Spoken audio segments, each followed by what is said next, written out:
Hayat Regency சென்னையில் நடந்த என்னோட ஃபர்ஸ்ட் பாப்அப்பில் நான் குக் பண்ண மெனுவை ஷேர் பண்ணப்போ என்னோட டிஎம்ல ஃபுல்லாக கேட்ட ரெசிபி இந்த இறால் தொக்கு தான். இதை எப்படி பண்ணுறதுன்னு பார்க்கலாம். தொக்குக்கு உண்டான ஸ்பெஷல் பவுடருக்கு தேவையான ஸ்பைசஸ் எல்லாத்தையும் வறுத்து பொடிச்சு ஓரமாக வச்சுருங்க. நல்லெண்ணெய் ஹீட் பண்ணி அதில் தாளிக்கிற பொருள்லாம் தாளித்து பூண்டு வெங்காயம் போட்டு நல்லா கோல்டன் ஆகிற வரைக்கும் குக் பண்ணி கொஞ்சம் மஞ்சள் பொடி இஞ்சி பூண்டு விழுது சேர்த்து நல்லா குக் பண்ணிவிடுங்க.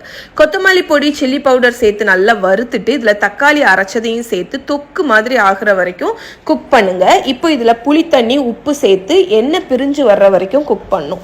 இந்த ஸ்டேஜ் வந்ததுக்கு அப்புறம் க்ளீன் பண்ணி வச்சிருக்கிற ப்ரான் கொஞ்சம் உப்பு சேர்த்து நல்லா மிக்ஸ் பண்ணி மூடி போட்டு 5 நிமிஷம் குக் பண்ணுங்க. ஃபைனலா கரம் மசாலா பவுடர் நம்ம வறுத்து பொடிச்ச அந்த பொடி, ஒரு ஸ்பூன் ஜாகரி, கொத்தமல்லி கீரை சேர்த்து கலந்து இறக்குனீங்கன்னா இறால் தொக்கு சூப்பரா ரெடிங்க. இது இட்லி, தோசை, ரைஸ், சப்பாத்தி, பராட்டா, இடியாப்பம் எது கூட வேணாலும் வச்சு சர்வ் பண்ணலாம். அட்டகாசமா இருக்கும். கண்டிப்பா ட்ரை பண்ணுங்க.